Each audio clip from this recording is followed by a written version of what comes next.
Kabanata 1941. Ang Lunar Vision. Kailangan mong talunin ako para makuha ang Magic Book. Dahil doon, lumabas ang nakakatakot na aura ni Frode sa kanyang katawan. Hindi umatras si Tyr. Ang mga gintong ron na lumitaw kasama ang nangingibabaw na enerhiya ng sigla ay nabalot sa kanyang buong katawan. Sa isang iglap, ang dalawang figure ay sumugod sa isa't isa. Sa wakas, magkasama silang dumating sa gitna ng plaza. Isang nakakatakot na sinag ng liwanag ang tumawid sa karamihan ng parisukat at sumabog sa kalangitan, na nagpapaliwanag sa buong kalangitan. Agad na lumabas ng sasakyan ang Grand Priest na kanina pa nakaupo sa kotse sa di kalayuan. Bahagyang nanginig ang kanyang katawan nang makita ang sinag ng liwanag na dumiretso sa langit. Kahit na ang isang demigod na tulad niya ay makaramdam ng kawalan ng kapangyarihan at pagkabigo sa harap ng gayong kapangyarihan. Hindi katakataka na ganoon na lamang ang pagmamataas ang traito sa kanya ni Frode. Kahit na lahat sila ay mga demigod, may mga ranggo pa rin sa kanila. Nang walang tulong ng mga Shakigamas, ang isang tulad ng Grand Priest ay unti-unting bumagsak sa mas mababang ranggo sa demigod realm. Ang mga kamao ng Grand Priest ay napakuyom ng hindi sinasadya ay nahuhumaling sa kanyang pagnanais na makakuha ng higit na kapangyarihan. Nang mag-away sina Tyr at Frode, ang parisukat ay naging mga guho. May kasaysayan si Tyr ng sunod-sunod na pagpatay sa mga veteranong demigod, ngunit si Snow Lady at ang iba pang mga demigod ay wala sa kanilang kagalingan sa panahon ng labanan. Nagkaroon din si Tyr ng bloody spell upang tulungan siyang mapunan muli ang kanyang enerhiya, na nagbigay daan sa kanya upang patayin ang maraming veteranong demigods ng maayos. Sa kabilang banda, si Frode ay malinaw na nasa kanyang kalakasan. Ang showdown ni Tyr laban sa kanya ay hindi magiging kasing dali ng mga naunang laban niya sa ibang demigods noon. Habang ang mga ulap ay nagtatagpo sa kalangitan, sinira ng kanilang kapangyarihan ang lahat ng kanilang nadatnan sa lupa. Ang labanan sa pagitan nila ay kumakatawan sa rurok ng martial arts battle sa mundong ito. Nakakakilabot.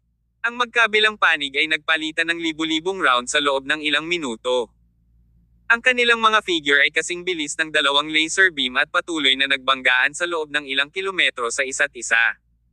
Mayroong hindi mabilang na siglang enerhiya na tumagas na parang binomba ng mga sangkawan ng mga missile ang lugar. Pinasabog ng kuryente ang lahat ng mga gusali sa daan. Ang magkabilang panig ay gumugol ng maraming lakas ng sigla pagkatapos ng libu-libong mga galaw, ngunit ni isa ay hindi makapagpapabagsak sa kanilang kalaban. Hindi ko inaasahan na ganito kakalakas sa murang edad mo. Ang duo ay nakarating sa labas ng manor sa puntong ito. Habang nakatayo siya sa bubong ng isa sa mga gusali, humihingal si Frode sa pagtatangkang makahinga. Itinoon niya ang tingin kay Tyr, na nakatayo sa bubong ng isa pang gusali sa kabilang kalye. Frode, ang bagong henerasyon ay laging nangunguna sa nauna. Matagal nang lumipas ang panahon mo. Pangiinis ni Tyr. Hinawakan niya ang kanyang talon sa magkabilang kamay habang nakatitig kay Frode. Ang kanyang katawan ay nababalot ng mga ron na patuloy na umiikot sa kanyang paligid. Nakakabasag na burol. Isang napakalaking blade glow ang bumaba mula sa langit na may isang pag-atake. Lumiwanag ang figure ni Frode habang tumatalon siya sa isa pang gusali. Agad na nahati sa kalahati ang gusaling kinatatayuan niya dahil sa laslas ni Tyr. Napakalakas ng puwersa. Sa kabila ng pagkagulat sa kapangyarihang taglay ng pag-atake ni Tyr, mabilis pa ring nakagawa ng magic seal si Frode sa loob ng kanyang mga palad. Biglang, isang berdeng longsword ang bumaril mula sa kanyang magic seal at nagbuga ng nakakasilaw na berdeng ilaw habang ito ay bumaril sa direksyon ni Tyr. Clang! Ang morning longsword ay bumangga sa celestial blade sa mga kamay ni Tyr. Ang napakalaking puwersa ay naging sanhi ng paglipad ni Tyr hanggang sa likuran at nasira ang maraming mga gusali sa proseso. Basag! Mabangis na ibinato ni Tyr ang kanyang talon at winalis ang morning longsword. Siya ay umungal, magulong paghuhukom. Swoosh swoosh swoosh. Habang lumilipad ito patungo kay Frode, ang hindi mabilang na mga blade na kumikinang ay tila nabasag ang kawalan at lumikha ng maraming mga bitek. Nakontrol ni Frode ang morning longsword at nagpatuloy sa pag-ugoy ng blade na kumikinang palayo. Sa ilang sandali, tila walang magawa ang magkabilang panig sa kanilang kalaban. Totoo na may potensyal ka. Tumalon si Frode sa bubong ng isa pang gusali. Huminga siya ng malalim at hinarap ang umaalingaw-ngaw na hangin. Tyr, Hinahabol mo yung tome na nasa kamay ko ha. Kaya ngayon, hayaan mong ipakita ko sa iyo ang kapangyarihan ng glinting tome. Tinadyakan ni Frode ang kanyang mga paa pagkatapos ng deklarasyon na iyon. Lumipad siya sa himpapawid habang ang isang puyo ng tubig ng enerhiyang sigla ay dumaan sa ilalim ng kanyang mga paa. Ang pangitain sa buwan. Ang kalangitan sa gabi sa likod niya ay lalong naging surreal. Ang ilusyon ay nagsimulang mag-transform sa substance sa isang kisap mata. Lumilitaw na nagpapalabas si Frode ng isang holographic na pelikula. Nagsimulang magmorph ang kalangitan sa gabi at naging mabangis na dagat. Ang isang maliwanag ay unti-unting umangat sa hangin sa itaas ng dagat. Nang ang maliwanag na buwan ay sumikat sa lupa, nagbigay ito sa mga tao ng napakapayapa na pakiramdam. Ang kapayapaang ito, gayunpaman, ay natakpan ng walang katapusang hangarin na pumatay. Kasabay nito, ang rumaragasang dagat na umuugoy sa ilalim ng buwan ay nagbigay sa mga tao ng nakakatakot at mapang-ipang sensasyon. Grand Priest, ano? Anong nangyayari dyan? Nang makita ng mga miyembro ng Kamikekushi na nagtatago sa labas ang eksenang ito, lubos silang natigilan. Iminungkahi ng kanilang mga ekspresyon na hindi pa nila nasaksihan ang anumang bagay na tulad nito dati. Biglang lumitaw ang dalawang buwan sa langit. Ang isa ay ang totoong buwan, at ang isa ay ang pagpapakita ni Frode ng buwan. Ang lahat ay tila tunay at nakakatakot. Iyan ba ang himala mula sa Magic Book? Sa puntong ito, kahit ang Grand Priest ay hindi maiwasang matuwa. Ang ganitong uri ng mahiwagang kapangyarihan ay nag-iwan sa kanya ng pagnanasa ng higit pa. Ang mga miyembro ng Kamikekushi ay hindi lamang ang natitira sa pagkamangha. Ang mga miyembro ng Jackals, na inilikas sa isang ligtas na lugar, ay namangha rin nang makita nila ang eksenang ito. Sa pagpapakita ng mga demigod ng kanilang mahiwagang kapangyarihan at paggamit ng makajos na pamamaraan sa pakikipaglaban, mahirap para sa kanila na mapanatili ang kanilang kalmado. Napasinghap ng malalim si Tyr nang makita ang tagpong ito. Nang ipakita ni Gideon ang mirage sa likod niya kanina, ito ay napakalabo at hindi niya ito makita ng malinaw. Gayunpaman, kitang-kita ang eksenang ginawa ni Frode na parang totoo ang lahat. Ipinaliwanag nito ang pagkakaiba sa pagitan ni Gideon at Frode. Kung ikukumpara sa huli, ang una ay malinaw na mas mahina sa dalawa. What an amazing vision! Seryoso ang itsura ni Tyr habang matamang nakatitig sa langit sa likod ni Frode. Humigpit lang ang pagkakahawak niya sa Celestial Blade pagkatapos noon.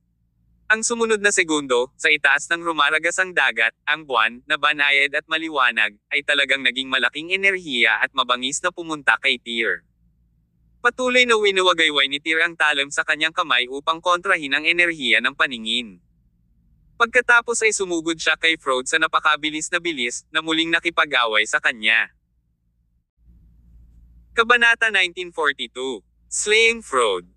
Si Tyr naman ay halatang dehado kumpara sa matinding labanan kanina lang.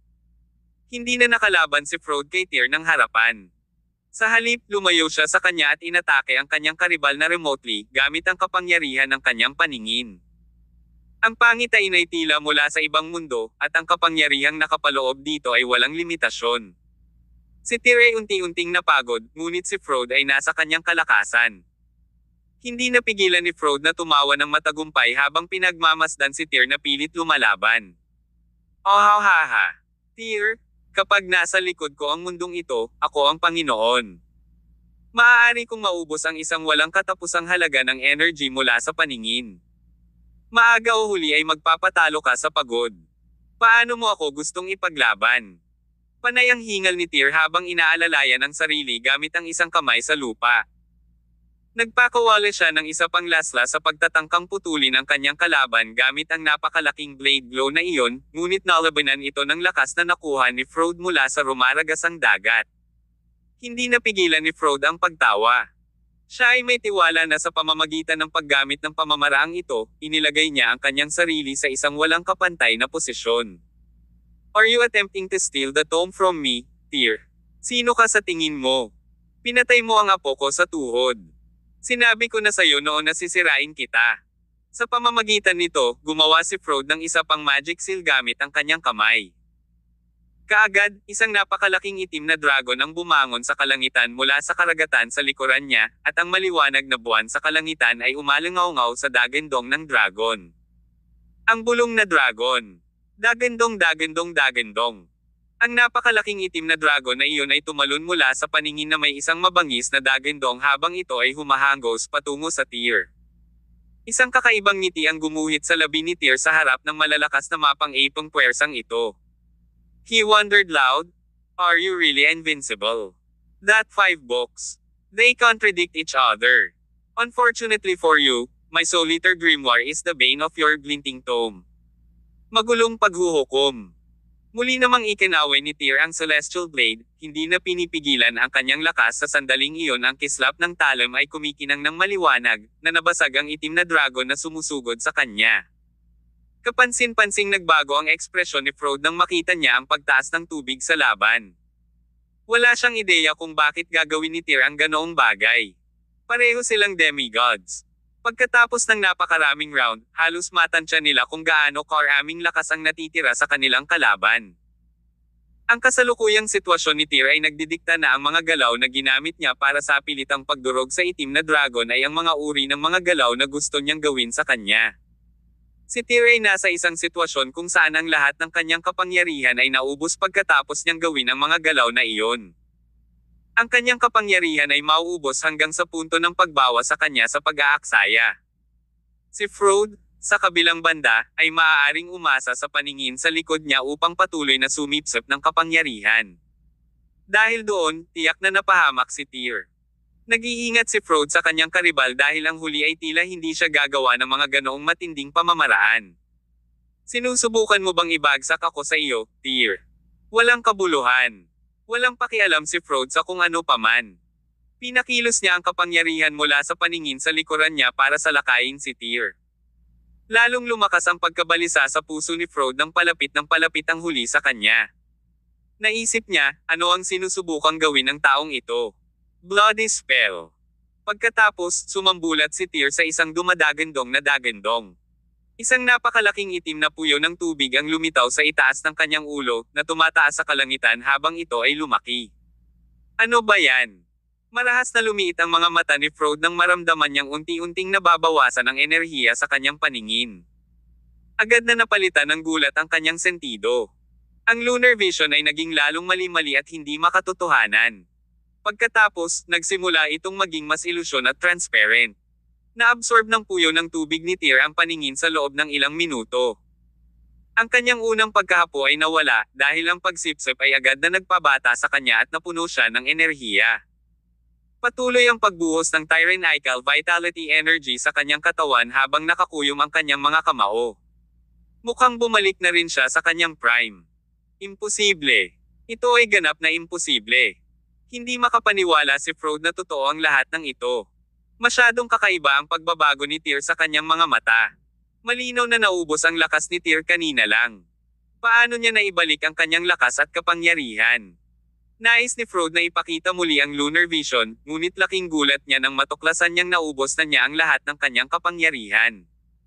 Ang natitirang kapangyarihan ay hindi sapat upang ipakita ang isa pang pangitain. Ano? Ano bang nangyayari? Halatang nababalisa si Frode. Nadulas si Tyr sa homicidal mode, at hindi niya sinadyang bigyan ng pagkakataon si Frode na labanan siya ngayong puno ng kapangyarihan ang kanyang katawan. Pumalakpak siya sa langit, iniugoy ang Celestial Blade, at bumagsak mula sa himpapawid. Boom! Isang malakas na slash ang pinakawalan niya. Nang maputol ang pag-atake mula sa langit, ang lupa sa likod ni Frode ay pumutok hanggang sa likuran, at hindi ito huminto hanggang umabot ito ng mahigit 100 metro pagkaraan. Nanatiling hindi gumagalaw si Frode nang laki ang kanyang mga mata sa pagtataka, at may hindi makapaniwalang ekspresyon sa kanyang mukha. Paano? Paano ito posible? Sa isang malakas na putok, si Frode, ang walang awa na mandirigma na may pinakamagandang Sapphire Fate, ay sumabog sa hindi mabilang na piraso. Kaya lang, sinalubong si Frode sa kanyang pagbagsak. Si Tyr ay hindi nag-aalala tungkol sa kanyang kawalan ng kakayahan upang mahanap ang tome. Ang mga libro ay nagbahagi ng koneksyon sa isa't isa, pagkatapos ng lahat. Hanggat matukoy niya na malapit ang tome, madali niya itong mahahanap. Matapos masaksihan ang laban, natahimik ang Grand Priest at ang iba pang nasa malapit. Natigil ang unang napakalaking kaguluhan, nang makitang natapos na ang laban ng mga demigod. Grand Priest, mukhang tapos na ang laban. Sino sa tingin mo ang nanalo? Hindi ko alam.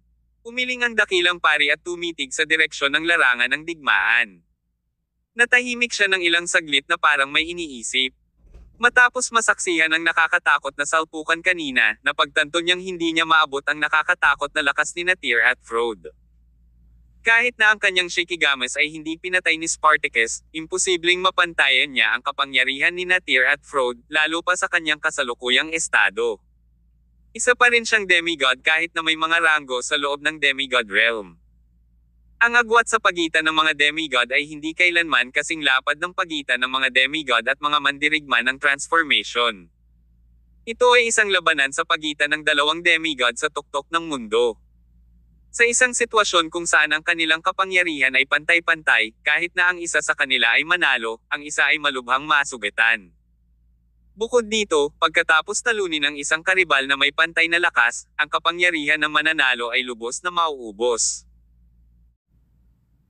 Kabanata 1943. Pagbabago ng kapalaran. Wow! Humagalpak ng tawa ang Grand Priest pagkatapos ng mahabang pananahimik. Habang tumatawa siya ay lalo siyang nasasabik. Frode, tumanggi kang makipagtambalan sa akin.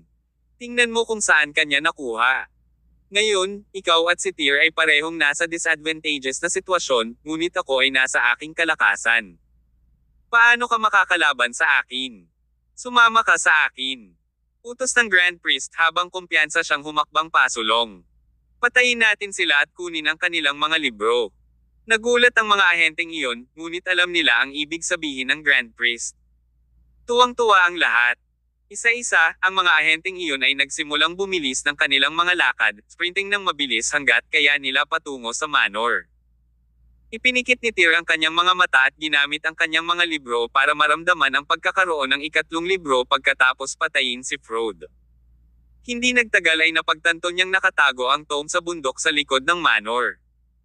Isang grupo ng mga tao ang sumugod kay Tyr nang kukunin na sana niya ang libro sa bundok. Napatigil si Tyr sa kanyang kinatatayuan. Humarap siya sa mga individual na ito at hindi sinasadyang sumimangot. Grand Priest of Kamikakushi, bakit palagi kang sumusulpot kahit saan ako pumunta? Nairita si Tyr, to say the least. Nahihirapan siyang kontrolin ang kanyang galit. Bakit ang Grand Priest ay nagdulot ng labis na kalituhan?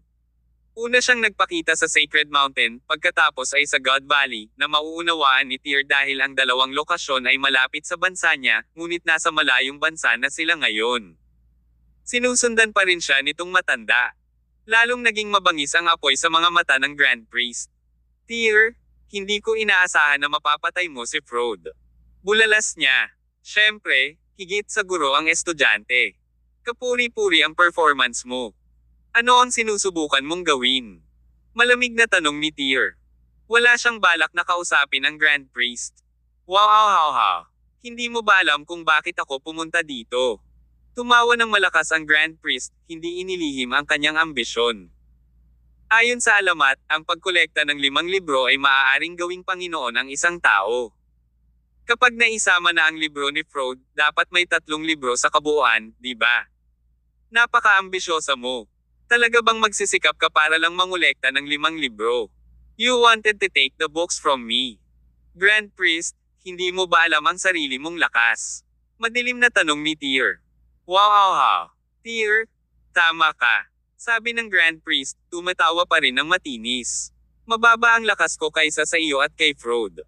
Kakalaban mo lang ng matinding labanan, hindi pa banggitin na namatay lang si Frode sa mga kamay mo. Kung hindi ako nagkakamali, naubos na ang kapangyarihan mo, di ba? Aabutin ng mga araw para mabawi mo ang iyong lakas.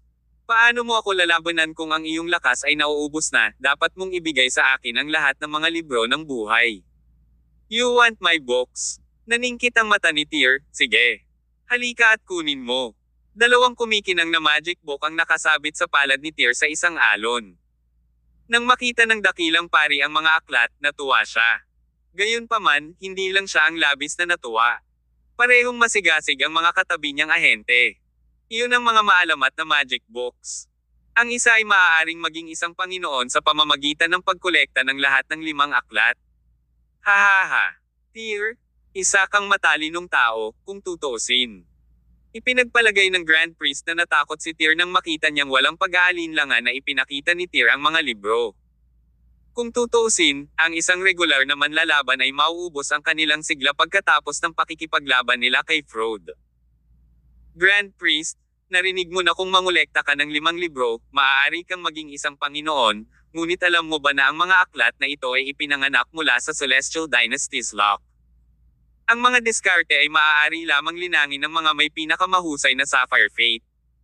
Hindi mo ito maaaring linangin kahit na mayroon kang mga libro. Tyr, hindi ito ang mga bagay na dapat mong alalahanin, nakangiting tugon ng Grand Priest. Narinig mo na ba ang tungkol sa mga paraan upang baguhin ang iyong kapalaran laban sa kalikasan? Baguhin ang iyong kapalaran laban sa kalikasan. Mayroon bang paraan upang baguhin ang nakatakdang kapalaran doon? Natigilan si Tyr nang marinig niya ang mapangahas na teorya. Ang ideyang ito ay maaaring mukhang hindi kapanipaniwala, ngunit may hinala si Tyr na ang pamamaraang ito ay hindi legit. Unti-unti niyang napagtanto na hindi matatakasan ng isang tao ang kurso ng kalikasan pagkatapos ng malawakang pakikipag-ugnayan kina Maxim at Eldryan.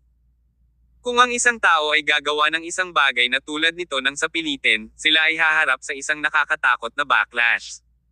Gayunpaman, mayroon bang limitasyon para sa isang lalaking tulad ni Grand Pari? Hindi siya titigil sa wala upang makamit ang kanyang layunin. Tyr, dalhin mo sa akin ang mga libro. Hahayaan kitang mabuhay kapag ginawa mo iyon. Ipinahayag ng dakilang pari na ililigtas niya si Tyr, ngunit iba ang sinabi sa kanya ng kanyang puso. Kapag nakuha na niya ang mga libro, papatayin niya si Tyr. Nagkaroon ng kasaysayan sa pagitan nila. Naging mortal na magkaaway ang dalawa, kaya hinding-hindi niya papalampasan ang pagkakataong patayin si Tyr. Kung gusto mo ang mga libro, halika at kunin mo ito. Sabi ni Tyr. Naging maingat ang Grand Priest, kaya't sinulyapan niya si Takahashi. Ang dahilan nito ay nananatiling hindi alam. Kahit alam nilang naubos na ang vitality energy ni Tyr sa puntong ito, takot pa rin sa kanya ang mga taong ito. Ang lalaking ito ay isang demigod pa rin, kung tutuusin. Pumunta ka at dalhin mo sa akin ang mga libro. Sabi ni Takahashi sa isang ahente na tumabi sa kanya. Nag-alinlangan ang ahenteng iyon, ngunit alam niyang hindi niya kayang suwayan ang utos ni Takahashi. Maingat siyang humakbang pasulong, handang kunin ang mga libro. Naramdaman niya ang isang nakakatakot na puwersa na humigop sa kanyang panloob na lakas nang mahawakan ng kanyang kamay ang mga libro. Ang kanyang panloob na lakas ay sinipsip na tuyo sa isang kisap mata, at siya ay bumagsak sa lupa. Tyr, anong ginawa mo? Nang makita ang eksenang ito, ang Grand Priest at ang mga ahenteng iyon ay nataranta. Ang Grand Priest ay kumaway gamit ang kanyang mga kamay, mabilis na binomba si Tyr ng mga alon ng itim na sigla ng enerhiya. Nakagat ka ng higit pa sa iyong makagat. Itinaas ni Tyr ang kanyang kamao sa lakas ng sigla at binasag ang lahat ng walang pag-aalinlangan. Ang sigla ng Grand Priest ay agad na nabasag ng suntok na iyon. Sa isang iglap, nag-teleport si Tyr sa harap ng Grand Priest at muling sumuntok sa kanyang dibdib. Boom!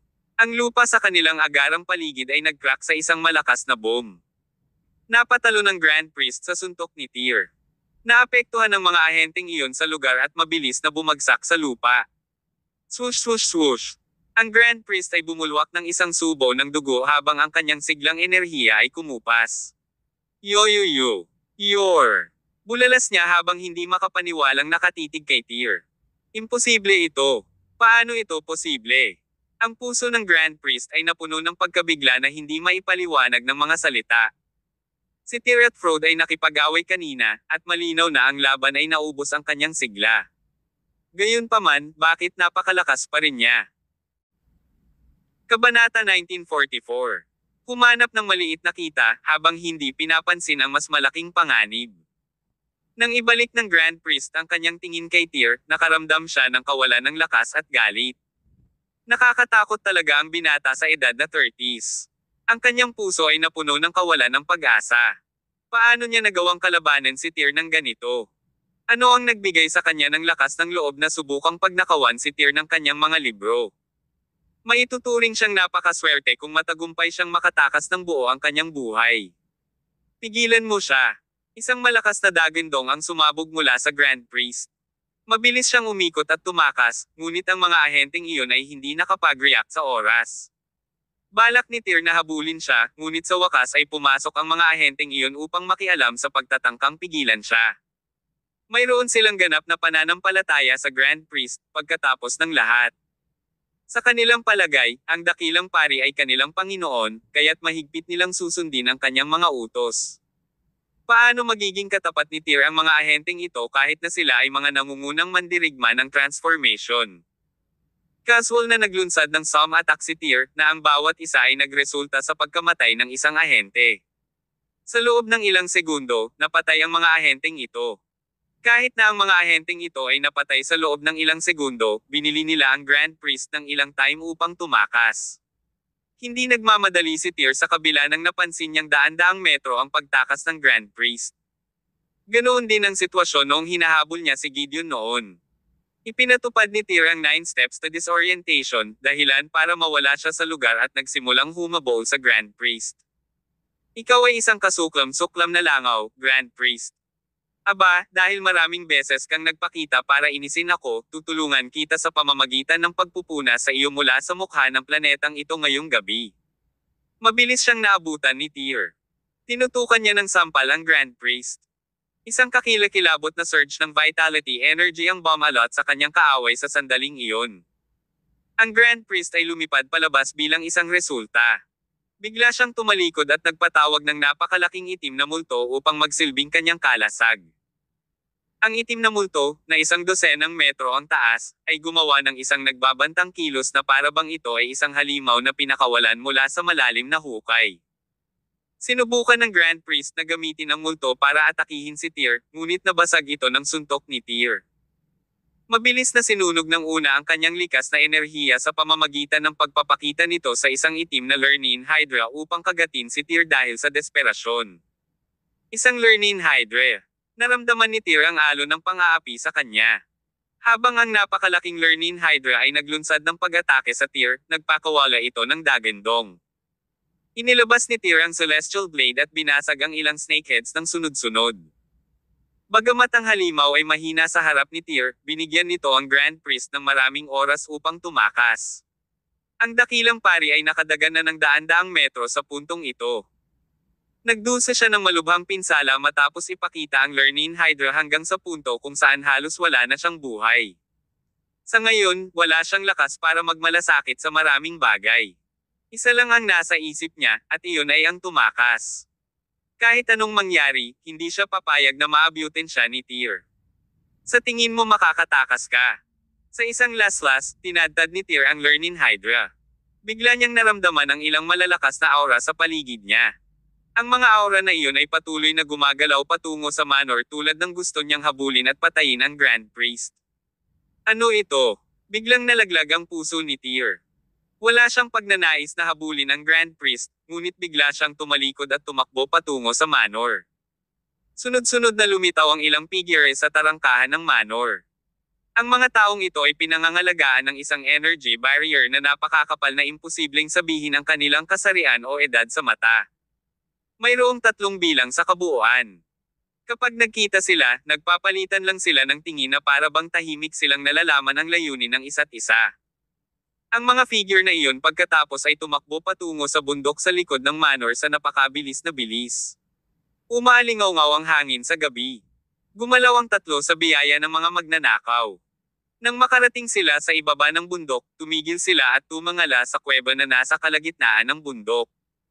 Pagkatapos nito, isang puyo ng enerhiya ng sigla ang nagtagpo sa ilalim ng kanilang mga paa. Tumalo ng 3 sa direksyon ng kuweba.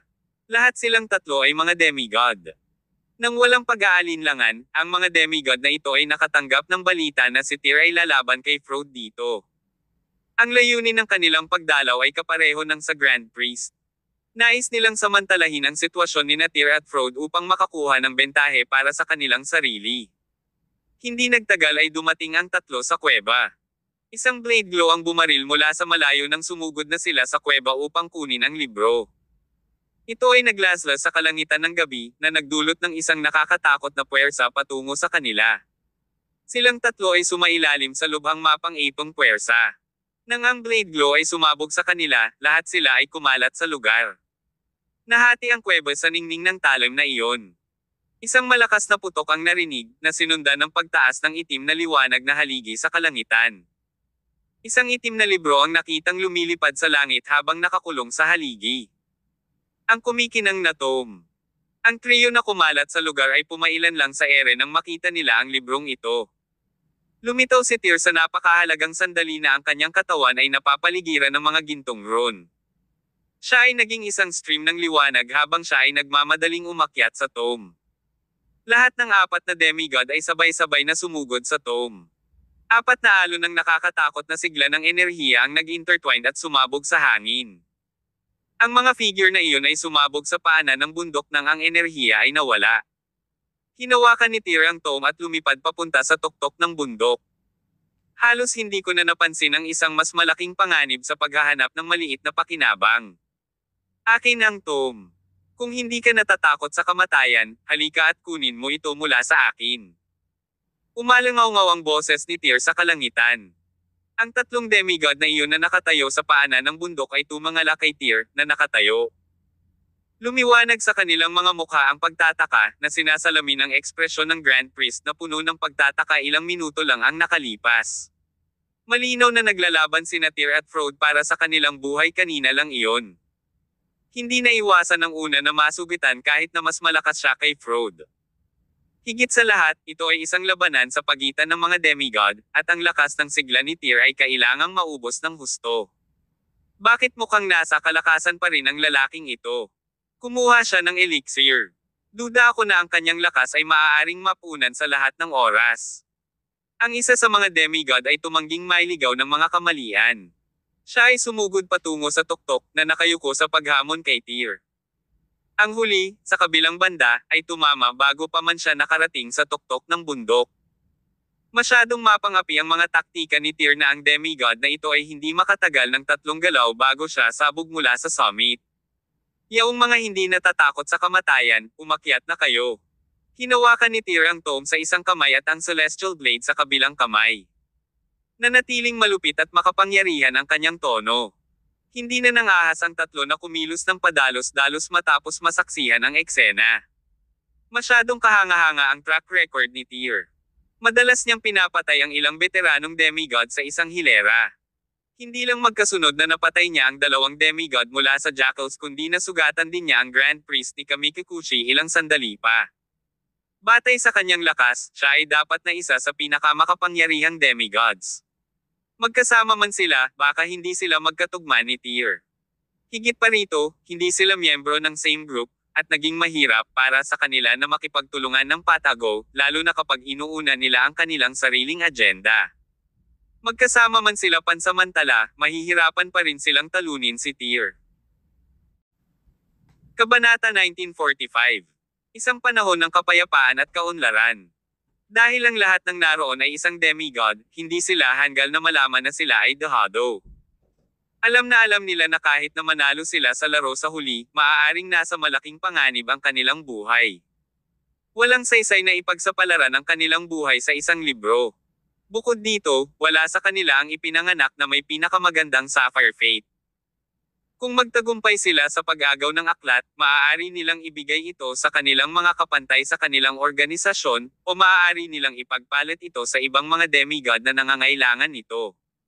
Hindi sulit ang pagsisikap sa lahat ng paraan. Ang demigod na kakalaban lang ni Tyr ang nauna. Para umatras, agad siyang tumakas sa lugar. Nang malaman ng dalawa pa na wala na siya, hindi na sila nagdalawang isip pa. Sunod-sunod silang nag-bold. Si Tyr lang ang naiwan sa summit sa likod ng Jackals Manor. Hinarap niya ang malamig na hangin habang matamang nakatitig sa Tom na nasa kamay niya. Sa wakas ay nagpakawala siya ng mahabang buntong hininga bago lumiwanag ang kanyang mukha sa sobrang kasiyahan. Libo-libong mga miyembro ng Jackals ang naghihintay sa resulta ng labanan sa isang gusali na 10 kilometro ang layo noong panahong iyon. Isang sobrang dominanteng boses ang umalangaw-ngaw sa kalangitan sa gabi. Makinig ka, Jackals. Namatay si Frode sa mga kamay ko. Bibigyan kita ng 1 linggo para buwagin ang organisasyon mo. Ang dominanteng boses na iyon ay kay Tyr. Nang marinig nila ang boses na ito, ang mga miyembro ng Jackals ay tila nawala ng lakas at malumanay na bumagsak sa lupa. Bumalik si Tyr sa Regal Palace dala ang Tome makalipas ang 2 araw. Inihayag niya na siya ay pupunta sa pag-iisa sa sandaling siya ay bumalik. Nakaupo siya sa gitna ng training field ng Regal Palace na naka-cross-leg na posisyon. Ang kanyang buong katawan ay naliligo sa malabo na gininto ang glow habang nakaupo siya doon na walang galaw na para bang siya ay isang iskulturang bato. Ang kanyang isip ay gumala sa magulong kaharian ng Kamalayan. Sa magulong espasyo, 3 libro ang nakasabit sa itaas ng ulo ni Tyr. Nariyan ang Song of the Empire, ang Soul Eater Grimoire, at ang Glinting Tome. Ang bawat isa sa 3 mga libro ay naglalaman ng hindi kapani-pani walang makapangyarihang mga diskarte sa paglilinang at sinasagisag ang mga kapalaran ng mga panahon. Ang mga librong iyon ay umikot sa katawan ni Tyr, at ang kanyang kamalayan ay sumusunod sa kanila. Hindi nagtagal ay nasulyapan niya ang lahat ng nilalaman ng libro. Ang pangitain sa buwan. Hugis isang puting rosas na may pag-iisip. Ang warbler ay umaawit at ang lunok ay sumasayaw sa panahon ng kapayapaan at kasaganaan. Hating gabi noon sa Komodo Island. Ang mga tunog ng orkestra ay narinig sa himpapawid na tila may nagdaraos ng isang engranding piging doon. Anong nangyayari? Lahat ng mga hari at general, pati na rin si Nemesis at mga ordinaryong miyembro ay tumakbo palabas ng kanilang mga silid nang marinig nila ang musika. Hindi nagtagal, nagsilabasan ang lahat mula sa buong isla. Nang makita nila ang tanawin sa kalangitan sa gabi na itinayo mula sa larangan ng pagsasanay, ligtas na sabihin na sila ay natulala. What is going on? Ito ba ay isang 3D holography na pelikula? Kailan natin nakuha ang ating mga kamay sa gayong kamangha-manghang kagamitan? Ang mga epekto ay kamangha-mangha makatotohanan. Ay, iyan ba ang projection ng Araiton Dynasty? Patuloy na kinusot ni Juan ang kanyang mga mata at ipinahayag ang kanyang pagkagulat. Are you kidding me? Am I dreaming? This is absolutely stunning. Tinulak din ni Olympia si Jim palabas ng bahay nila. Nang makita niya ang tanawin sa kalangitan sa gabi, ang kanyang mukha ay napuno ng hindi makapaniwala. Akala niya ay nakakakita siya ng mga bagay saglit. Hindi mabilang na mga instructor mula sa Araiton Dynasty ang makikita sa kalangitan sa gabi. Lahat sa mga istrukturang iyon ay nakikita. Maraming magagarang bihis na dignitaryo ang nagiinuman at nagkukwentuhan sa mga gusali, habang ang mga sexing mananayaw ay nagtanghal sa piging. Isang nakamamanghang pagtatanghal ng mga dilag mula sa Golden Age. Nagulat si Jim sa eksena. Ilang sandali pa ay nakahinga na siya ng maluwag. Medyo may ideya siya sa nangyayari, ngunit nabigla pa rin siya nang makita ang eksenang nasa harapan niya. Mahal, sino ang naglagay sa 3D na pelikulang ito? Bakit hindi mo ipaalam sa amin ang tungkol sa pelikulang ipapalabas ngayong gabi? Ipinaliwanag ni Jim, hindi ito isang high-tech na projection ng pelikula. Dapat itong si Boss ang gumawa. Ang pangitain na ito ay ipinakita niya sa panahon ng kanyang paglilinang gamit ang Glinting Tome. Isang pangitain. Nasaroon ng pag-iisip si Olympias. Nanlaki ang mga mata niya at hindi makapaniwalang tumitig sa eksena sa hangin. Bulalas niya, hindi ako makapaniwala. Sinasabi mo bang lahat ng lumilitaw sa kalangitan sa gabi ay nilikha ni Boss? Paano magkakaroon ng ganitong mahiwagang pamamaraan ng paglilinang sa mundong ito? It seems incredible, but it has to be him. Si Gideon ay nagawang ipakita ang pangitain ng isang mirage noon, ngunit ang kanyang lakas ay napakahina at hindi niya lubos na maipakita ang pangitain. Kaya't ang lahat ay malabo sa bersyon ni Gideon, paliwanag ni Jim. Samantala, hindi iyon ang kaso ni Boss. Ang kanyang lakas ay higit na mas malaki kaysa kay Gideon, na nagpapahintulot sa kanya na ganap na mapagtanto ang kanyang pangitain. Bulalas ni Olympias habang itinuturo ang kalangitan sa gabi, tingnan mo. Nagbago na naman ang eksena sa langit. Nakatingin ang lahat sa langit. Nakita nila ang unang tagpo ng piging sa gininto ang panahon na nagsimulang magbago ng mabilis sa panahong ito. Tuluyan itong naging dagat. Isang kabilugan ng buwan ang nakasabit sa kalangitan sa itaas ng dagat, ang buwan pa nga ang nagbibigay liwanag sa buong isla. This is magical. Lahat ng uri ng kapana-panabik na talakayan ay narinig sa Komodo Island. Nahirapan ang lahat na paniwalaan ang kanilang sariling mga mata. Iyan ang lunar vision. Huminga din ng malalim si Jim at nagpaliwanag, pagkatapos makuha ni Frode ang tome, ipinakita niya ang lunar vision. Naipapakita ito ng ating boss ng kasing dali ng ginawa niya. Nagbago na naman. Tingnan mo, nagbabago na naman. Sunod-sunod na mga tandang ang maririnig sa buong isla. Libo-libong puting rosas ang lumitaw sa ibabaw ng dagat at kumikinang na may nakasisilaw na puting liwanag. Ang eksena ay parang bumaba ang langit sa mortal na mundo. Lumitaw ang figure ni Tyr sa kalangitan sa gabi habang ang mga puting rosas ay namumukadkad sa buong karagatan. Naglakad siya sa ibabaw ng mga rosas, sunod-sunod na hakbang, at sa wakas ay nakarating sa bilog na buwan. Ang buwan sa likod niya ay nag-transform sa isang napakalaking rosas na dinala ni Tyr sa kanyang likod. Ito ay napakagaling. Hindi napigilan ni Clifford at ng iba pa na ilabas ang kanilang mga telepono at kunan ng litrato si Tyr sa ere. Nagpasya pa silang gamitin ang kahangahangang larawang ito bilang kanilang wallpaper. Kabanata 1946. Ang ipinagbabawal na lugar. Ang lunar vision. Naghugis ng puting rosa sa pamamagitan ng pag-iisip. Isang nakamamanghang pagtatanghal ng mga dilag mula sa Golden Age. Naikuyong pa ni Jim ang kanyang mga kamao nang makita ang eksenang ito, at halos mapatalon siya mula sa kanyang wheelchair. Pinag-aralan ng maigi ni Boss ang Shining Tome, at malamang na umunlad ng malaki ang kanyang kaharian, bulalas niya. Ang gabing ito ay nakatadhana na maging isang gabing walang tulog, habang ang pangitain sa langit ay patuloy na nagtagal ng mahabang panahon bago ito tumigil. Pagkalipas ng 3 araw, sa isang remote na kagubatan sa kalaliman ng mga bundok, isang grupo ng mga tao ang naglalakad sa kagubatan, na may dalang iba't ibang armas. Sa wakas ay nakarating na sila sa pinakamalalim na bahagi ng sinaunang kagubatan na ito. Napapaligiran sila ng gubat ng matatayog na matandang puno na umaabot hanggang sa nakikita ng kanilang mga mata. Ang anumang powerhouse na papasok sa kagubatan na ito nang walang mapa ay maliligaw. Mayroong halos 20 tao sa pangkat na ito. Ang pinuno ng grupo ay isang nasa katanghaliang gulang na lalaki na nakasuot ng regular na damit. Si Oates White, ang 5th master ng White family, ang lalaking iyon. Si Oates ang ika-5 anak ni Regis. Nanatili siya sa kanyang bakuran ng mga dekada, tinutulungan ang kanyang pamilya sa paglilinang ng iba't ibang mahiwagang damo at elixir. Nang maglaon sa kanyang buhay, nagbago ang kanyang pamilya. Ito ay pagkatapos, si Oates stepped up at tumulong upang maalis ang mga rebelde. Bumalik siya sa kanyang bakuran matapos kumalma ang sitwasyon at ipinagpatuloy ang pagharap sa kanyang mga mahiwagang halaman. Sa pagkakataong ito, iniwan ni Oates ang kanyang pamilya manor at pinangunahan ang isang exploration team sa primeval forest na ito. Master Oates, ayon sa mapa, dapat malapit lang ang pasukan sa ipinagbabawal na lugar. Lumapit ang isang lalaki kay Oates at magalang na ginawa ang kanyang report. Kasabay nito, bumalik ang ibang team members para mag-report sa kanya pagkatapos niyang galugarin ang paligid. May mga bakas na ang ibang tao ay bumisita sa lugar sa loob ng radius ng ilang kilometro. Ang pamilya Fry ay malamang na nagpadala ng isang tao dito dati.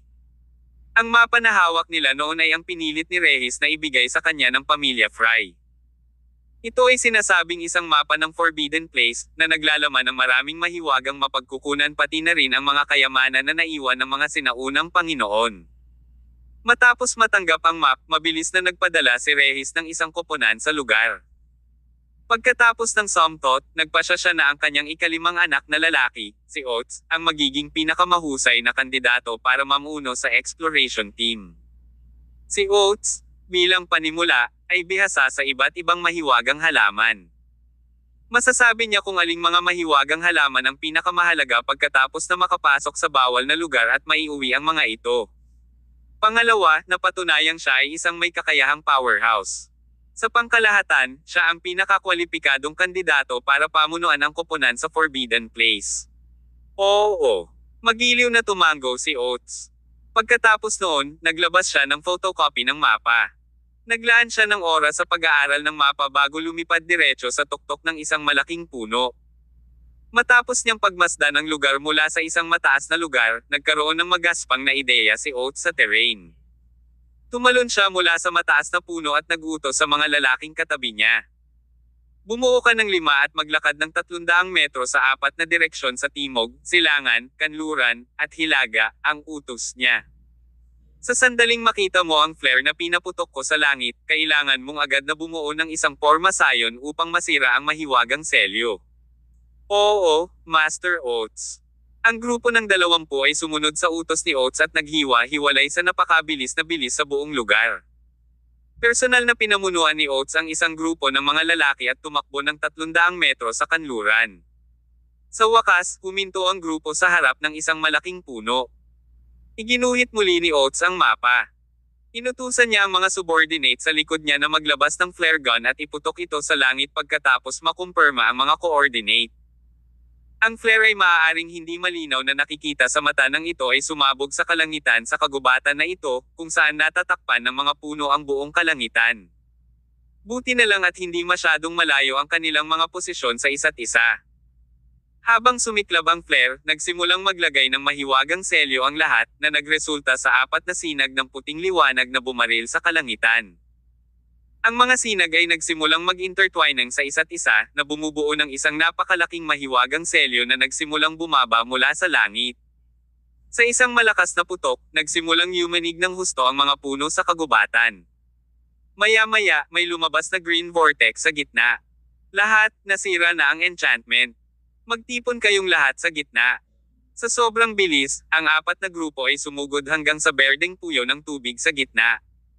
Pagdating doon, hindi na sila nag-aksaya ng oras at isa-isang tumalon sa vortex. May mga lumulutang na ilaw na umiikot sa harapan nila na para bang pumasok sila sa isang daanan ng oras. Maya-maya, nawala ang mga ilaw.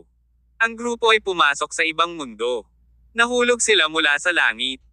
Ang nakatawag pansin sa kanila ay isang napakalaking kagubatan, ngunit tila napadpad sila sa gilid. May isang mahiwagang lugar sa gitna ng kagubatan na ikinamangha ng lahat ng naruroon. Master Oates, tingnan mo ito. Bakit parang kakaiba ang punong iyan? Ito ay tunay na mahiwaga. Ang eksena sa harap ng kanilang mga mata ay namangha sa lahat. May isang puno sa gitna ng kagubatan na tumaas mula sa lupa, ang tangkad nito ay hindi maisip na napakalaki. Ang mga sanga at dahon ng mga puno ay tumubo sa kalangitan, patuloy na umaabot sa paligid at sumasakop sa karamihan ng kalangitan. Hindi lang iyon, ang puno ng puno ay kulay lila at berde rin ang kulay. Halos parang kristal na agata. Ang bawat dahon sa puno ay malinaw na parang inukit at pinakintab mula sa walang katulad na jasper. Isang punong ganito kalaki at kakaiba. Ang umiiral sa ating mundo. Nagulat din si Oates.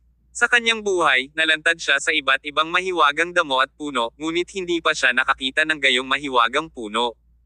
Tere at tingnan natin doon. Nakuha ng grupo ang kanilang pagkagulat at nagmamadaling umakyat sa puno. Maya-maya, nasa ilalim na sila ng puno. Tumayo sila doon at tumangala. Hindi nila makita ang gilid ng mga sanga at dahon. Para bang isang napakalaking alien spacecraft ang bumaba mula sa langit. Napakalaki nito, anupat nilamon nito ang buong lungsod, na nagbigay sa mga mamamayan ng nakakatakot na pakiramdam ng pang-aapi. Badam! Badam! Badam! Nakarinig ang lahat ng kakaibang tunog, na para bang may regular na pagtibok ng puso. Kaninong puso ang mabilis na tumitibok ng ganito? Lumingon si Oates at tinanong ang mga nasasakupan sa likuran niya. Kahit na ito ang unang pagkakataon nilang makakita ng gayong hindi kapani-paniwalang puno, kalahati sa kanila ay mga powerhouse ng transformation. Talagang hindi sila nabigla hanggang sa puntong bumibilis ang tibok ng kanilang mga puso. Isa-isang nagtinginan ang lahat at umiling. Ang kapaligiran ay nagsimulang makaramdam ng kaunting pagkabalisa. Maya-maya, parang may naisip, napatingin ang lahat sa direksyon ng malaking puno. Badam! Badam! Badam! Lalong naging malinaw ang tunog ng tibok ng puso. Hindi nagtagal, itinuro ng isa sa mga member ang isang posisyon na halos 20 metro sa itaas ng malaking puno at sinabing, mukhang doon nanggagaling ang tunog. Kabanata 1947. Isang nakakatakot na puno. Tibok ng puso. Isang tibok ng puso ang naririnig mula sa puno. Nagbago kaya ang punong ito sa isang espiritual na nilalang at nakabuo ng isang puso sa sarili nito. Napatingin ang lahat sa iisang direksyon. Nakita nila ang hindi mabilang na turquoise na mga ugat na nagkakabuhol-buhol, na pinagsama-sama sa isang bundle at kalaunan ay kumalat sa layo na higit sa 20 metro. Doon nanggaling ang tunog ng tibok ng puso. Nang tignan nilang mabuti, nakita nilang nanginginig at patuloy na tumatalo ang lugar. Aakyat ako dyan para tingnan. Walang pagdadalawang isip na tumalon si Oates sa puno. Nagmamadali siyang umakyat sa lugar na 20 metro sa ibabaw ng lupa. Nang ilagay ni Oates ang kanyang kamay sa puno ng kahoy, natuklasan niya na ang sensasyon ay hindi katulad ng paghawak sa isang normal na puno. Pakiramdam niya ay hinawakan niya ang salamin. Ito ay malamig na parang yelo sa ilang lugar at mainit na parang apoy sa iba. Lalong lumakas ang pintig ng puso nang makalapit si Oates sa posisyong iyon. Pakiramdam niya ay nagsimulang tumunog ang tunog sa sarili niyang tibok ng puso. Nagsimula siyang maguluhan, at ang kanyang puso ay nagsimulang tumibok ng mali-mali at hindi mapigilan. Badam! Badam! Badam! Squelch! Biglang naramdaman ni Oates ang pagkirot ng kanyang puso sa sakit ng hawakan niya ang lugar kung saan nanggagaling ang kabog. Isang malakas na puwersa ang biglang bumaril mula sa higanting puno, sa isang iglap ay pinasabog si Oates mula rito. Master Oates! Hindi nagtagal ay lumapag si Oates. Agad namang humakbang ang kanyang mga kasamahan para tulungan siyang tumayo at tinanong siya kung ayos lang siya. Naging seryosong-seryoso ang ekspresyon ni Oates, bakas ng kilabot ang dumaan sa kanyang ekspresyon sa gitna ng solemnidad. Isa pang subo ng dugo ang bumulwak mula sa kanyang bibig. Itinaas niya ang kanyang ulo para tingnan ang pusong tumitibok ng higanting puno. Pagkatapos ay lumingon siya sa mga sanga at dahon na bumalot sa langit. Lalong nagdilim ang ekspresyon niya. Parang may naisip siya. Hindi niya napigil ang sumigaw, umalis. Lahat, magmadali at umatras. Bago pa makapag-react ang grupo, napansin nila ang mga sanga at dahon ng dambuhalang puno na galit na galit. May sumipol na tunog na nagmumula sa di kalayuan na para bang hindi mabilang na mga halimaw ang sumisigaw sa langit. Isang swoosh ang maririnig. Ang isa sa mga miyembro ng koponan ay nasabit sa isang sanga ng puno na nahulog sa langit. May isa pang sanga na tumusok sa dibdib ng lalaking iyon bago pa siya makapag-react. Nag-iinit ang anit ng lahat sa takot dahil sa tagpong ito. Huminga ng malalim si Oates at sinuntok ang mga sanga na paikot-ikot sa kanya. Ang lahat ay kailangang umatras ngayon. Ang punong ito ay isang espiritual na nilalang. Bilisan nyo. Swoosh swoosh swoosh. Parami ng parami ang mga sangay na dumating sa kanila mula sa lahat ng direksyon. Ang grupo ng mahigit 20 tao ay nagpatuloy sa pagwagayway ng kanilang mga sandata sa pagtatangkang hatiin ang mga sanga. Sa kasamaang palad, hindi lamang maraming sangay ang umatake sa kanila, ngunit ang kapangyarihang nakapaloob sa loob ng mga sanga ay medyo nakakatakot din. Pagkaraan ng ilang sandali, halos kalahati ng grupo ay namatay dahil sa pag-atake ng mga sanga. Tanging si Oates at 5 mandirigma ng transformation ang nakarating sa pasukan ng espasyo sa dulo. Nang tumangala sila sa napakalaking puno, napansin nila ang malagim na mga bangkay ng kanilang mga kasamahan na nakalawit sa tuktok ng puno. Baka sa mga mukha nila ang kalungkutan nang makita nila ang eksenang ito. Gayunpaman, wala silang luho ng pagluluksa para sa kanila noong panahong iyon. Isang malakas na hangin ang nagsimulang umihip sa espasyong ito. Nagsimulang mahulog mula sa langit ang hindi mabilang na mga dahon na nakakubli sa langit, bawat isa ay nababalot ng isang uri ng enerhiya na matalas ang labaha. Ginawa nitong lumilipad na punyal ang mga daong iyon. Umalis kayo dito. Si Oates ay humakbang pasulong at nagpatawag ng napakalaking alon ng panloob na lakas upang harangan ang napakalaking dami ng mga dahon na nahuhulog mula sa langit. Bilang isang resulta, siya ay malubhang nasugatan. Isinama niya ang huli niyang mga nasasakupan habang sila ay malungkot na tumakas sa Forbidden Place. Iilan lamang sa transformation powerhouses ang nakatakas. Nagkaroon sila ng mga galo sa kanilang buong katawan, at sila ay nasa matinding kahirapan. Master Oates, ang Forbidden Place at sobrang delikado. I've never heard of such a mystical location before. Dace didn't tell you anything about this noong sila pa ang may hawak ng mapa. Si Dace, napakalupit niya. Galit na bulalas ng isa sa mga lalaki. Malaking kawalan ang naranasan ng pamilya niya dahil may pinadala sila dito. Kaya, sinasadya nila itong iset up tayo. Yeah. The Friays are twisted and evil. Once we return, we must teach them a lesson. Shut up. Nakuha lang natin itong mapa dahil bina-blackmail ito ng tatay ko sa kanila, saway ni Oates sa kanila sa mahinang boses. Maiintindihan naman ang desisyon ni Dace na itago ang sitwasyon sa amin. Masisisi lang namin ang sarili namin kung gaano namin inaako ang buong sitwasyon. Ano ang susunod nating gagawin, Master Oates? Utos ni Oates sa malalim na boses, dalawa sa inyo ang bumalik kaagad at ipaalam sa pamilya ang sitwasyon. Hilingin kay Dylan na personal na pumunta dito. Mananatili ako dito para bantayan ang mga bagay-bagay. Oo, Master Oates. Dalawang mandirigma ang mabilis na tumakbo palabas ng kagubatan at bumalik sa mansyon, habang si Oates at iba pa ay nanatili sa kagubatan. Dumating si Dylan at isang grupo ng mga mandirigma sa lugar na ito makalipas ang isang araw. Dylan. Nang mapansin ni Oates ang pagdating ni Dylan ay agad itong lumapit sa kanya. Ano ang sitwasyon? Napanatili ni Dylan ang kanyang cool na kilos. Sa kabila ng pagiging patriarch at demigod, nanatiling hindi nagbabago ang kanyang pagkatao. Siguro nasabi na nila sa iyo ang sitwasyon, sagot ni Oates. May puno sa Forbidden Place. Ang mga sanga at dahon nito ay natakpan ang karamihan sa kalangitan at pinatay ang marami sa atin. Bahagyang sumimangot si Dylan at mamulong, posible ba para sa isang puno na maging isang espiritual na nilalang? May parang pusong nakabalot sa puno. Parang nakakakilabot, sagot ni Oates. You can go in there and look around. I have a feeling that it must be a sacred tree. This will be a huge gain if we can get it back home. Bahagyang tumango si Dylan at sinabing, then, we should go in. I-set up ang formation. Inutusan kaagad ni Oates ang kanyang mga nasasakupan na pumasok sa Forbidden Place gamit ang naunang pamamaraan. There's no need to be so troublesome, sabi ni Dylan sabay wave ng kamay.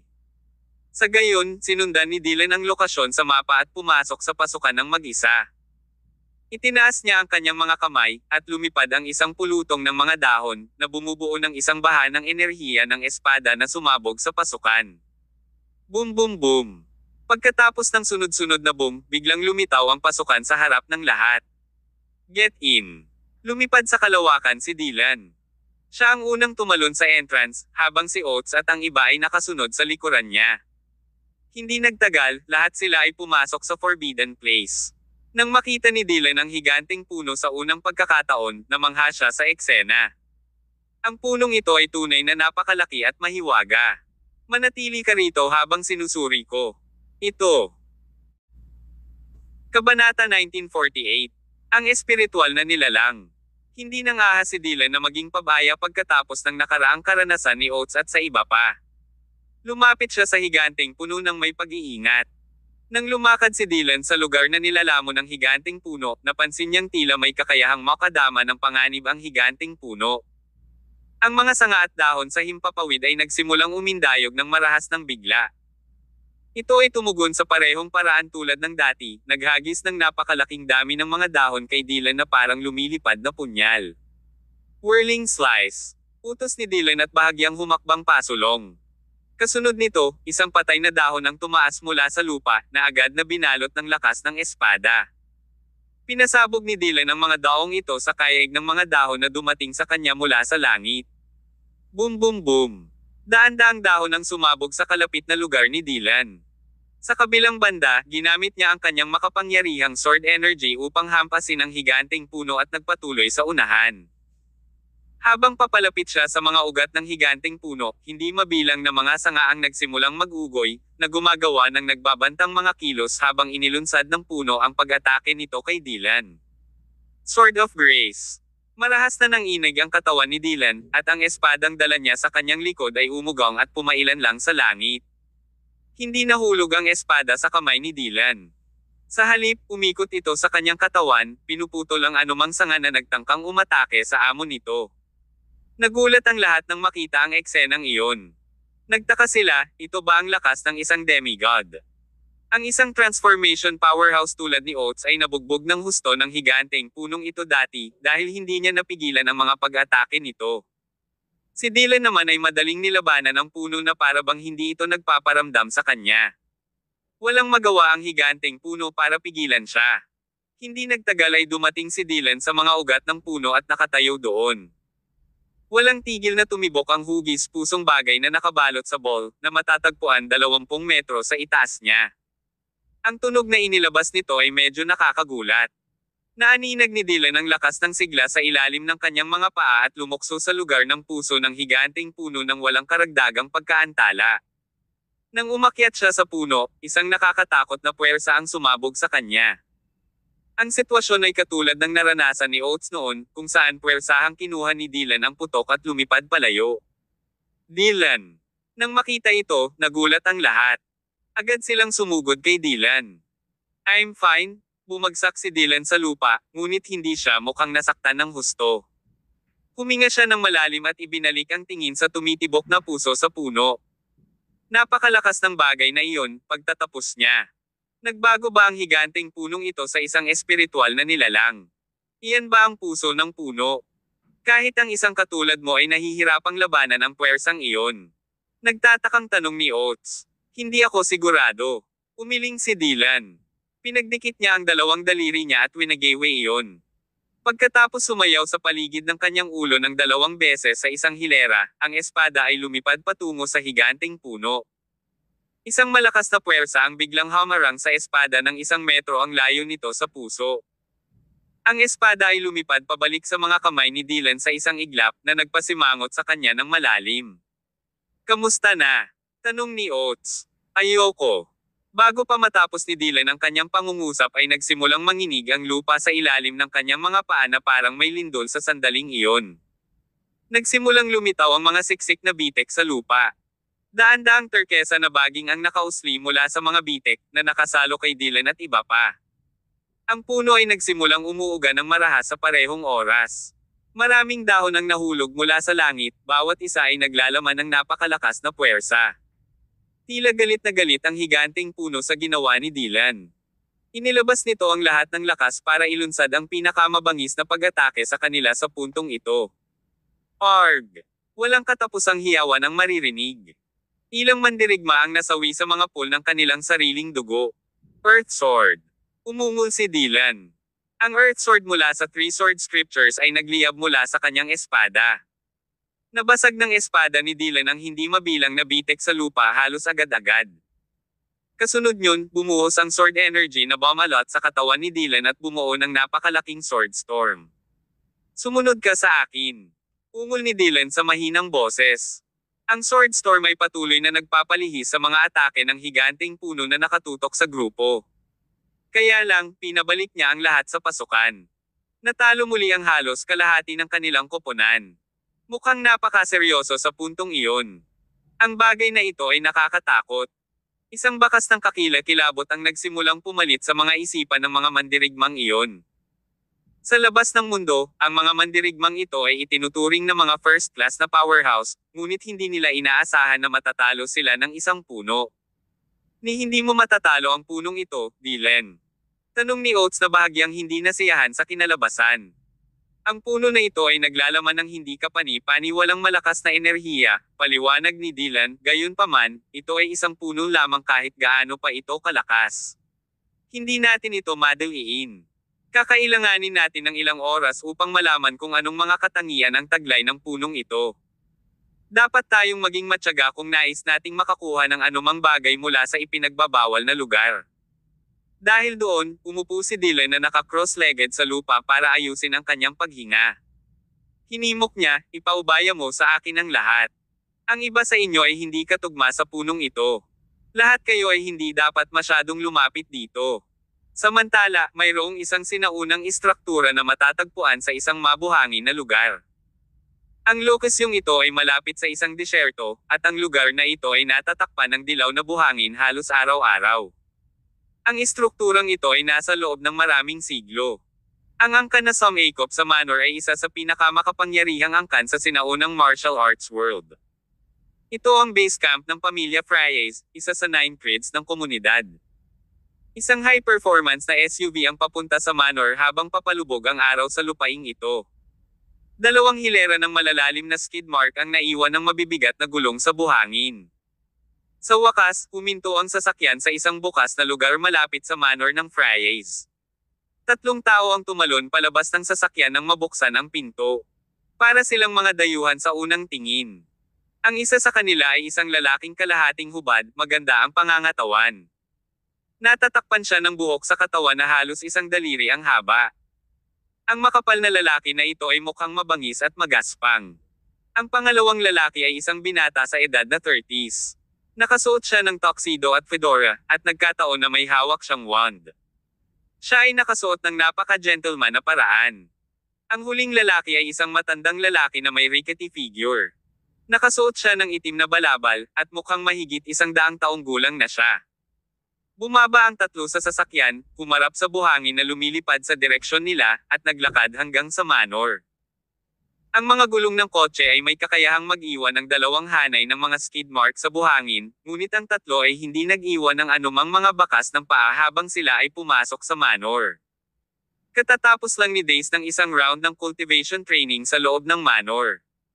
Papasok na sana siya sa kwarto niya para magpahinga. Patriarch, may natanggap kaming balita, ulat ng isang subordinate habang mabilis na humakbang patungo sa kanya sa oras na iyon. Kabanata 1949. Tatlong dayuhan. Tell me. Sabay sabi ni Dace. 2 araw na ang nakalipas, nagdala si Oates White ng isang team sa Forbidden Place. Dahil dito, nagkaroon sila ng malaking pagkalugi doon, paliwanag ng subordinate. Dahil ba sa puno? Tanong ni Dace. Oo, Patriarch. Ayon sa aming katalinuhan, ang karamihan sa mga mandirigma sa ilalim ng pamumuno ni Oates ay namatay doon, sagot ng nasasakupan. Pagkatapos nito, nagpadala siya ng isang tao pabalik sa Whites at inayos na makipagkita sa kanya si Dylan sa Forbidden Place. Hehe. Ngumisi si Dace.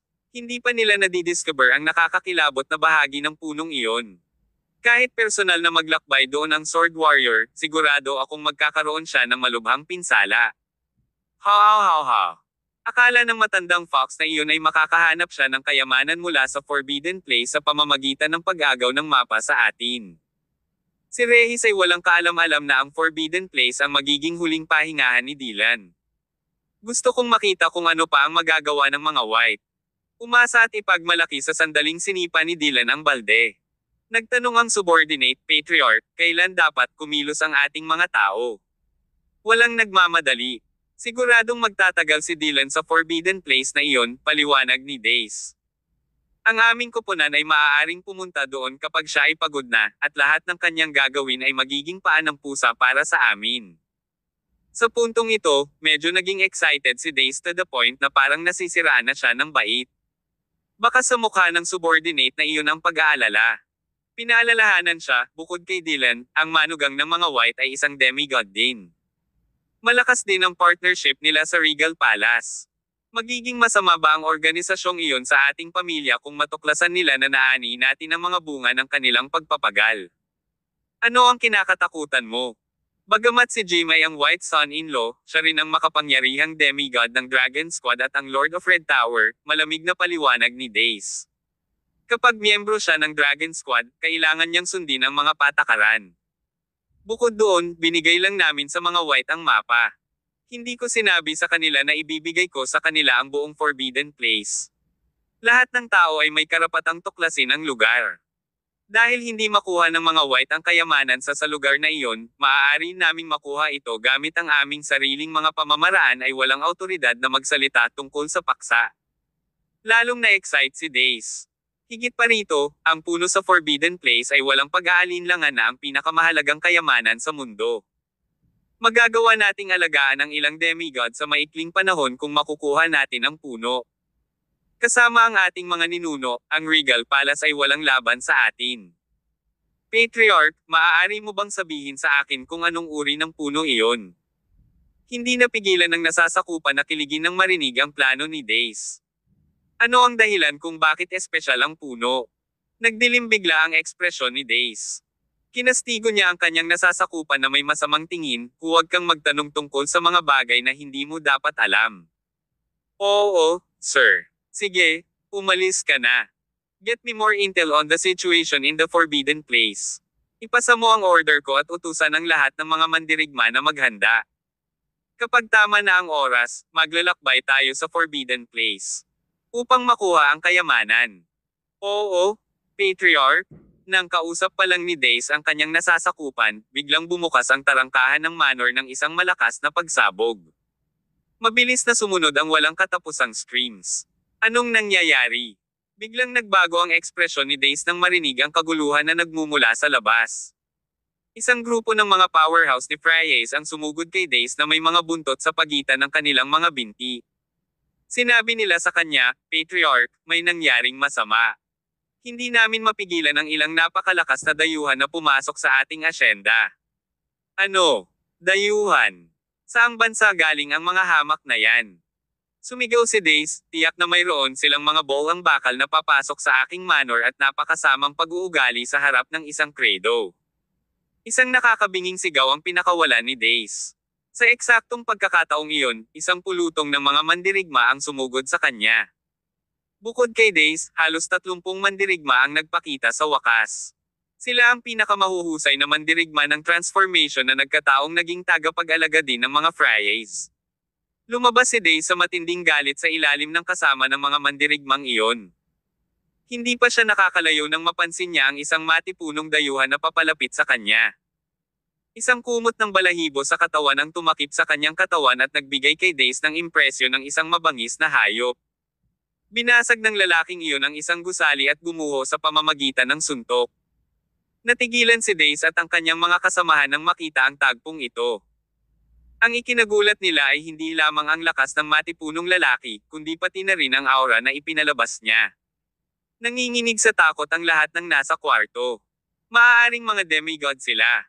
3 demigod. Tila tinamaan ng kidlat ang lahat sa kanilang mga ulo at pinaramdam sa kanila na parang umiihip ang kanilang mga ulo. Ang agresibong aura na kanilang inilabas sa sandaling ito ay tila naglalaho sa puntong ito. Sa kabilang banda, nagsimulang mag-umbok ang mga asol na ugat sa noo ni Dace. Bumisita ka sa amin mula sa malayo, maingat niyang sabi habang sinusulyapan ang 3 sa tapat niya. Dahil narito kayo, lahat kayo ay aming mga marangal na panauhin, ngunit nais kong itanong. Bakit ninyo binugbog ang aking mga tao sa sandaling dumating ka dito? Walang balak ang matipunong lalaki na itigil ang kanyang marahas na kilos matapos marinig ang sinabi ni Dace. Nakaharang sa daanan ko ang basura ng pamilya mo. Galit na sigaw niya habang sinuntok ang isang transformation warrior. Kailangan kong ipakita sa kanila kung ano ako. Napabuntong hininga ang lahat. Masyadong dominante ang pamamaraan ng lalaking ito. Hindi niya ipinakita ang creed kahit isang maliit na paggalang. Nang malapit ng patayin ng dayuhang ito ang lahat, lumapit sa kanya ang kasamahan niya na tila isang batang Ginoo na may malawak na ngiti. Binigyan niya ng magiliw na tapik sa balikat ang boorish na lalaki at itinuro, "Stop it this instant, barbarian." Ang masungit na lalaki ay masunurin na nakinig sa Ginoo at tumigil sa pag-atake sa angkan ng Freyes, ngunit malinaw na hindi pa siya lumalaban sa nilalaman ng kanyang puso. Baka sa mukha niya ang dissatisfaction. Ang boring naman. Hindi nila nakayanan ang mga suntok ko. Ang mga ekspresyon ng lahat ay talagang nakakatakot. Bilang isa sa Celestial Empire Streets, kailan pa sila nabuli sa ganitong lawak? Dumating na ang mga bully sa kanyang manor, ngunit walang nang ahas na ipakita ang kanilang pagkadismaya. Pagkatapos ng lahat, ang mga nanghihimasok na iyon ay napakalakas. Curious ako kung bakit kayong 3 ang pumunta sa manor ko ngayon. Pinigil ni Dace ang kaba sa kanyang puso sa pagtatanong habang papalapit sa kanila. Si Dace ay malinaw na galit at sabik na punitin ang Freyes clan, ngunit pinilit niyang panatilihin ang isang magalang na ngiti sa kanyang mukha. Sa kasamaang palad, ang kanyang ngiti ay nagmukhang kakilakilabot. Ang tanong ay hindi nasagot ng masungit na lalaki o ng batang Ginoo. Lumalabas na ang matanda na nakasuot ng itim na itim ang pinuno ng pangkat na bumubuo sa 3. Dahan daw ang humakbang pasulong ang matandang nakaitim na damit bago walang emosyong sumagot, "Ikaw si Patriarch Freyes, tama ba?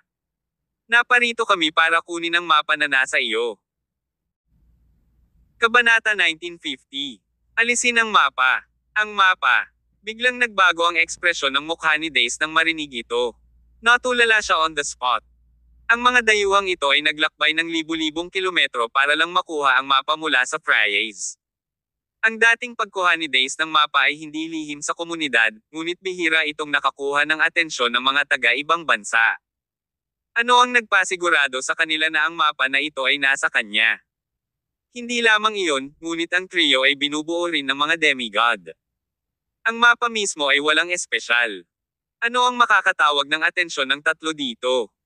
Nang makitang matagal nang hindi sumasagot si Dace, umiling-iling ang lalaki at nagbanta ng may kapangyarihan, "Hoy matandang lalaki, hindi ko birtod ang pasensya. Kung hindi mo ibibigay ang mapa ngayon, lilipulin ko ang buong pamilya mo." Isang thug na tulad ng matipunong lalaking iyon ang may lakas ng loob na magsabi ng ganyan at basta-basta na lang makakapatay ng isang Creed. Walang lakas ng loob na sumagot si Dace nang magsalita ang lalaking iyon ng ganoon. Ang mapa na tinutukoy mo ay mapa ng Forbidden Place, di ba? Tanong ni Dace na medyo nanginginig ang katawan. To tell you the truth, ang mapa na ito ay kasama namin noon, ngunit inalis ito ng mga white sa akin. Dapat mo silang bisitahin kung gusto mo ang mapa. Sumugod ang masungit na lalaki kay Dace nang bumaba ang boses nito.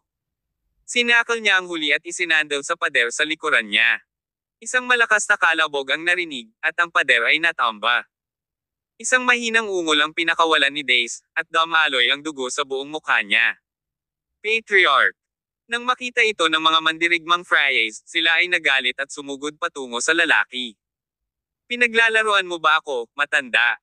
Ang mapa na iyon ay hindi isang bagay na hindi maaaring kopyahin. Bagamat binigyan mo ang mga white ng kopya, dapat nasa iyo ang orihinal na kopya. Napansin ng binatang Ginoo na sila ay kinubkob ng napakaraming mandirigma. Ngumiti lang siya ng mahina at ikinaway ang mga kamay. Sa loob ng ilang segundo, sumiklab ang apoy sa mga mandirigmang iyon at sinimulan silang sunugin ng buhay. Ang mga alon ng kahabag-habag na hiyawan ay maririnig sa buong lugar, at ang apoy ay pumailan lang sa langit. Tumigil ka! Isang napakatandang boses ang narinig sa pamilya Fry. Isang tumpok ng dilaw na buhangin sa di kalayuan ang sumabog sa susunod na segundo, at isang pakete ang lumipad patungo sa kanila. Ang buhangin ay nagsimulang tumaas mula sa lahat ng direksyon, na bumubuo ng isang shower ng buhangin habang ito ay nahulog mula sa langit. Pinapatay nito ang apoy na tumutupok sa mga mandirigmang iyon. Pagbati, Osried. Pagbati, Osried. Pagbati, Osried. Binati ng lahat ng mga Freyes na naruroon si Osried sa pamamagitan ng pagluhod sa lupa. Nang makita ito, tiyak na naalarma si Osried sa nangyaring insidente. Hindi nagpakita ng personal ang matandang demigod. Mukhang natakot din siya sa tatlo. Isang hakbang pasulong ang rickety old na lalaki. Tumingin siya sa buhangin na lumipad sa kanyang harapan at nakangiting sinabi, Osried, libu-libong kilometro na ang aming nilakbay upang makarating sa iyong tirahan, ngunit hindi kami naririto upang maghanap ng gulo sa mga Freyes. Ang mapa lang ang dahilan kung bakit kami nandito. Fine. Pumunta at ilabas ang mapa. Desididong tugon ni Osried. Dahil nagsalita na si Osried, hindi nang ahas na tumanggi ang mga Freyes. Agad namang nagpadala si Dace ng isang tao para kunin ang mapa at iabot sa matanda. Salamat. Ang tatlo ay hindi na natili sa manor matapos makuha ang mapa. Sa halip, tumalikod sila at umalis.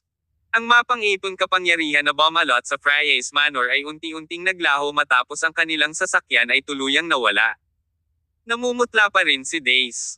Ang katotohanan na ang mapa ay inagaw palayo ay lalong hindi nasiyahan sa kanya. Osried, kilala mo ba kung sino ang tatlo?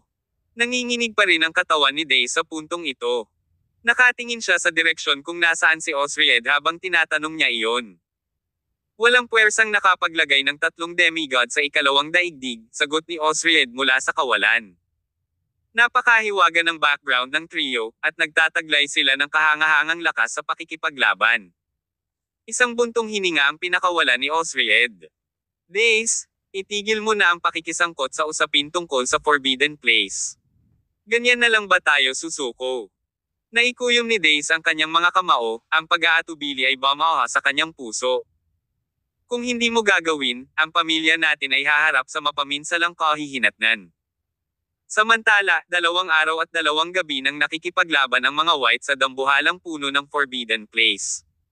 Si Dylan ay may magaspang na ideya ng pag-uugali ng higanteng puno sa paglipas ng panahon. Ang bagay na ito ay lumilitaw na umunlad sa antas ng mga espiritual na nilalang, at ito ay nagtataglay ng sarili nitong talino. Ang bagay na tumatalo ng 20 metro sa itaas ng puno ay maaaring ang puso ng higanteng puno.